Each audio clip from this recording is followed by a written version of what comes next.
ලෙන්ගත 70 දශකයේ අගය නැත්නම් 80 දශකයේ මුල ගත්තොත් අපි දන්නවා සාමාන්‍යයෙන් ඔය ගම්වල චණ්ඩි හිටියා. ඒගොල්ලෝ තනි චණ්ඩි. හරිද? එහෙම නැත්නම් ගම්වල ඔය නීති විරෝධී මත්පැන් පෙරන ඔය ගංජා වගේ අලෙවි කරන කට්ටියට හුදු සාමාන්‍ය මත්ද්‍රව්‍ය විලින්දු. ඔහොම තමයි මේක තිබුණේ. එතකොට අර චණ්ඩියා හිරියට ගිහපුවාම ඒ ගමම නිදහස්. මොකද ඊට පස්සේ මුඛ ක්‍රියාකාරකමක් නැහැ. ඊට පස්සේ මත්ද්‍රව්‍ය අලෙවි කරන ගියාම විරෝධයක් නැහැ. මේ අවසන් ඇයි සමාජිනුත් ඒගොල්ලන්ට පිළිකුලක් තිබුණා. සාමාන්‍ය අපේ ගම්වල කතාවක් තිබුණා.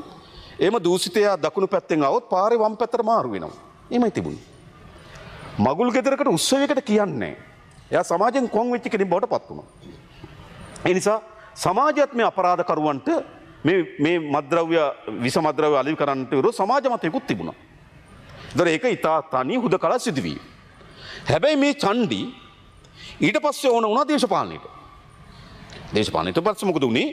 මේ චණ්ඩි ඒගොල්ලෝ තමයි බලය තියෙන්නේ. ඒතකොට ඒගොල්ලන්ට ඕන අර දේශපාලන බලය පතුරන්න. ඒතකොට කාලයක් දේශපාලන බලය පැතුරුවේ මේ ප්‍රජාතන්ත්‍රවාදී වනේ බලහත්කාරයෙන්. ඒතකොට බලය ඕන. විශේෂයෙන්ම 77 බිහුණු UNP ආණ්ඩුව. ඒ UNP ආණ්ඩුව කරපු දේ තමයි මේ හැම മന്ത്രിම එයා ගාවට තගෙක් හදාගත්තා. හැම කෙනා ගාව. ඒතකොට දැන් ඔන්න මෙයාට ආවා අර දේශපාලන රැකවරණය එන්න පටන් ගත්තා. ඒතර මෙයා තවදුරටත් හුදු ඔය ගමේ හිටපු පොඩි විජේ හරි එහෙම නැත්නම් මරුසිරා හරි නෙවෙයිද? දැන් මෙයාට දේශපාලන රැකවරණ සහිත ගණන්කාරී චණ්ඩි බවට පත් වුණා. ඊට පස්සේ දේශපාලන රැකවරණ මෙයා ඉස්සලම කොන්ත්‍රාත් වලට බැස්සේ. ඉස්සලම කුඩු වලට බැස්සේ නෑ. ඔය ගොඩක් අය බැස්ස කොන්ත්‍රාත් වලට. නේද? කවුද සොත්තුපාලි ගිහිල්ලා ගම් උදාවේ පස් පිඩලි අල්ලනවා. හරිද? ඔය කොන්ත්‍රාත් වලට ආවා. බැද්ද ගානේ සංජීව පොඩි කොන්ත්‍රාත් කරන්න පටන් ගත්තා. මුදල් උපයන්න පටන් ගත්තා. ඊට පස්සේ ලෝකේ මත්ද්‍රව්‍ය විශේෂ ජාලයක් සහ විශාල බෙදාහැරීමේ ජාලයක් නිර්මාණය වුණා. මේගොල්ලෝ මත්ද්‍රව්‍ය ජාලයට ඇතුල් වුණා. දැන් දේශපාලන බලය තියෙනවා. මත්ද්‍රව්‍ය වලට ඇතුල් වෙනවා. මත්ද්‍රව්‍ය වල විශාල මුදල් උත්පාදනයට පටන් ගත්තා. මේ මුදල් උත්පාදනය විසින් මොකද කරේ? ඒගොල්ලන්ට රාජ්‍ය යාන්ත්‍රණය මිලදී ගන්න පුළුවන්කම ලැබුණා. සා මුදල් විසින් සමාජ ගෞරවය නිර්මාණයට පටන් ගත්තා. ගමේ කරන ලොකු උත්සවයක් තියෙනවා නම් උත්සවයේ ප්‍රධානිය බවට පත් වෙනවා ධනෙ තියෙන කෙනා අර නීති විරෝධී ලෙස කඩු ධනෙ උපයාගත්තු කෙනා. ඒතකොට සමාජ රැකවරණත් වෙනද තිබුණු සමාජ කොන්කිරීම සමාජ රැකවරණ බවට පරිවර්තනය වුණා. දැන් සමාජයත් මොකද වුනේ? අර තවදුරටත් අර නීති විරෝධී මුදල් උපයා ගන්න කෙනා ප්‍රතික්ෂේප කරන බවට පත් වුණේ ධනෙ විසිනුන්ට වෙන බලයක් නිර්මාණය කරා. ඊට පස්සේ ඒගොල්ලන්ට සමහර වැඩ කරගන්න මොකද වුනේ? ඒගොල්ලෝ ගාව සල්ලි විසින් රාජ්‍ය යාන්ත්‍රණයට ඇතුල් වුණා. පොලිසි නිලධාරීන්ට පගා ගෙවන්න පටන් ගත්තා. RME එකට පගා ගෙවන්න පටන් ගත්තා. ඊට පස්සේ ඉමිග්‍රේෂන් එකට පගා ගෙවන්න කස්ටම් එකට සල්ලි දෙන්න පටන් ගත්තා. ඒත් රාජ්‍ය යාන්ත්‍රණත් මේකට ඒකාබද්ධ වුණා. ඊට පස්සේ මේහා සම්බන්ධ ව්‍යාපාරික යාන්ත්‍රිකය මේගොල්ලෝ සල්ලි ආයෝජනය කරන්න පටන් ගත්තා. එක ව්‍යාපාරිකයන් හරහා ආයෝජන කරන විශාල නේද මුදල් මත ගොඩ නැගුණු ව්‍යාපාරික ජාලයකුත් හැදුණා. ඊට පස්සේ සමහර ව්‍යාපාරිකයන් මාධ්‍ය වලට සල්ලි ආයෝජනය කරන්න පටන් ගත්තා. දැන් මොකද වුනේ? මේක හුදු චණ්ඩියාගේ සිට කාටල් එකක් දක්වා වර්ධනය වෙලා තිබෙනවා. දේශපාලන අධිකාරිය, කුඩු ව්‍යාපාරිකය, සන්නද්ධ අපරාධකරුවා, අර දූෂිත රාජ්‍ය නිලධාරීන්, සමාජ ජාලය. විශේෂයෙන්ම අපේ බුද්ධ්‍යංශ වලින් මම හිතන්නේ ඉතා ඉක්මනින් මේ මාධ්‍ය ජාලයේ තියෙන සබත්තාවෙන් ටික අපිට ඉල්දරුවි කොතනද ලියන්නේ කියලා. ඒතර මේක එක කාටල් එකක් බවට පත් වුණා. දැන් එතකොට මේක හුදු මත්ද්‍රව්‍ය වෙලෙන්දෙක් හෝ හුදු චණ්ඩියෙක් නෙවෙයි මේක. මේක දැන් සංවිධානාත්මක දෙයක්. සමහර සංවිධානාත්මක ක්‍රියාකාරකම් ජාත්‍යන්තරත් එක්ක සබත්තාවයක් හැදලා තියෙනවා. ඒතර අපි දැකලා තියෙන ඉතිහාසය හයිටියේ ජනාධිපතිවරයා ඝාතන වුණාට පස්සේ තොරතුරු එල්දර වෙන මත්ද්‍රව්‍ය වලට රැහිව කරපු ඝාතනය. හරිද? මෙක්සිකෝවේ ජනප්‍රිය ජනාධිපති අපේක්ෂකයෙක් ඝාතනය කරනවා. ඒ තරමට ප්‍රබල වෙනවා. සමහර මද්ද්‍රව්‍ය ජාවාරම්කරුවන් සම්බන්ධ දේශපාලනඥයන් අත්අඩංගුවට ගත්තා පස්සේ උද්ඝෝෂණ නිර්මාණය කරන මේ පාතල් සල්ලි වලින්.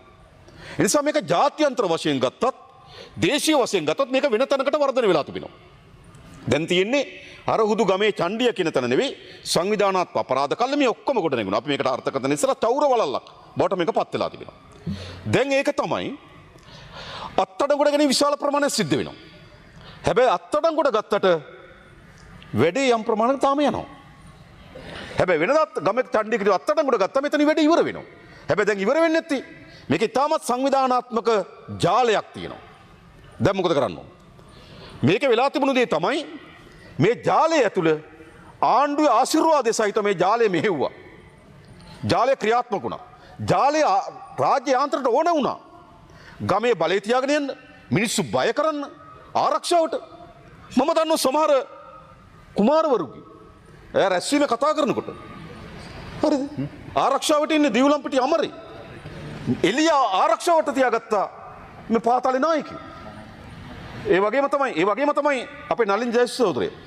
ඉලා කටුවන රැස්වීම තියෙනකොට ඒ රැස්වීමට වෙඩි තියනවා. දෙදෙනෙක් ඝාතනය වෙනවා. මතක තියාගන්න ඉතිහාසයේ. කවුද? ජූලම්පිටිය අමරේ. එතකොට ජූලම්පිටිය අමරේට නලින්දත් එක්ක ප්‍රශ්නයක් තිබුණාද? නලින්දගේ දේශපාලනත් එක්ක ප්‍රශ්නයක් තිබුණාද? කවුද මෙහෙව්වේ? ඒ කටුවන රැස්වීමේ දෙන්නෙක් ඝාතනය වුණා. ඉතින් මම කියමින් හිටියේ. එතකොට මේ පාතාලය උපයෝගී කරගත්තා. මේක සැඟුණු දෙයක් නෙවෙයි. හරිද? බැද්දගානි සංජීව හිටපු ජනාධිපතිතුමිය ගාව හිටපු එක රහසක්ද? DIG ලා SP ලා ට්‍රාන්ස්ෆර් එකට කතා කරේ බැද්දගානි සංජීවට. එයා තමයි උසස් වීම දුන්නේ. එයා තමයි පොලිසිය මහතුරු ට්‍රාන්ස්ෆර් කරේ. මේම තත්ත්වයක් නිර්මාණය වුණා. සොත්තුපාලි ඇමතිකම් ගන්න සොත්තුපාලි ගාවට ගියේ නැති එක ඇත්ත. බොරුවක්ද? ප්‍රේමදාසගේ ආණ්ඩුවේ ඇමතිවරු තීරණය කරේ සොත්තුපාලි. මේම 90 සහිත බලයක් නිර්මාණය කරා මේගොල්ලන්. හරිද? බලයක් නිර්මාණය කළා මොකද උනේ?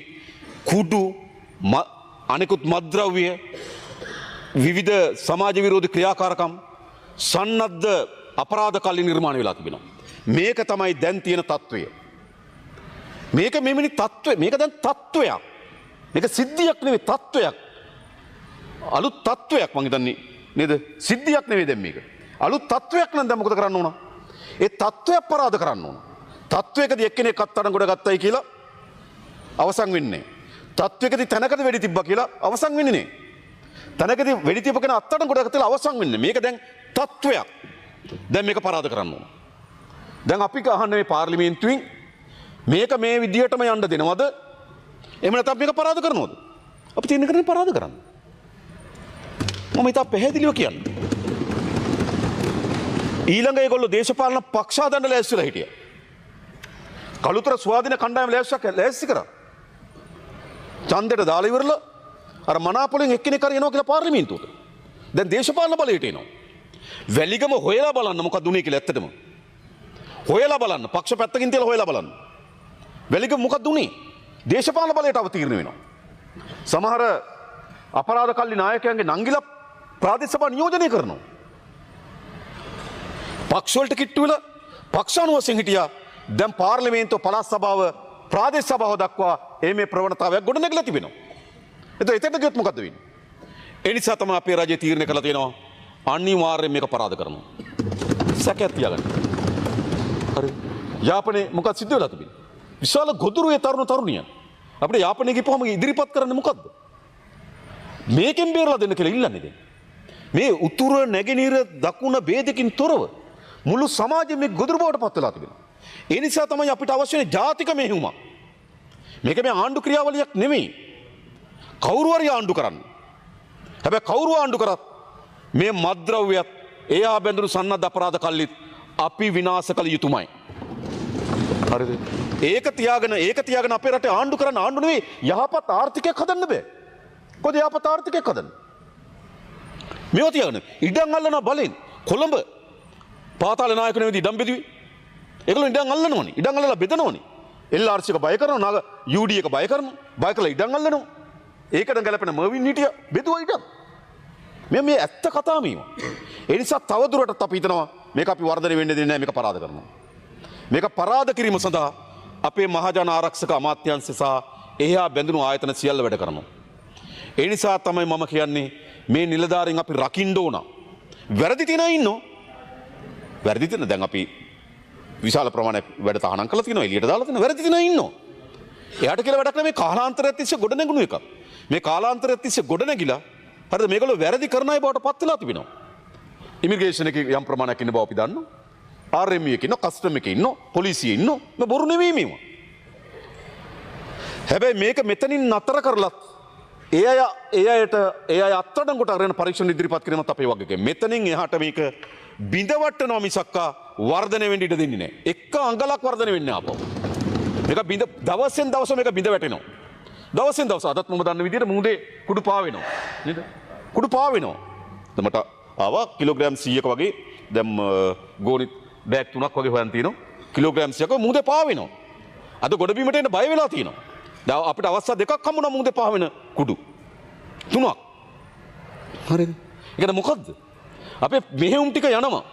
නාවික හමුදාව අපි ඒකාබද්ධ කළාද? නාවික හමුදාව අපේ බුද්ධ්‍යංශයන් අපේ ආරක්ෂක හමුදාව මේ ආමියක ඒ වගේම අපි අවශ්‍ය වෙලාවට ගුවන් හමුදාව අවශ්‍ය පොලිසිය මේ සියල්ල ඒකාබද්ධව මෙහෙවනවා. ඒ හැම අමාත්‍යංශෙම නිලධාරියෙක්ම ඒ හැම අමාත්‍යංශයකම ඒ කාර්යභාරයේ ඉන්න නිලධාරි විශාල කැපවීමක් ඔවුන් ජීවිත තර්ජන නොතක මේ වැඩ කරමින් ඉන්නේ. මොකක් වෙනුවෙන්? එයා රස්සාව කළා පෙන්ෂන් නේ. හැබැයි රටක් වෙනුවෙන් මේ වැඩ කරන්නේ. එනිසා මම හිතනවා අපි මේ යාන්ත්‍රණය හදලා තිනවා. ඒ යාන්ත්‍රණය විශාල වෙහෙසක් ඒගොල්ලෝ දරමින් තිබෙනවා.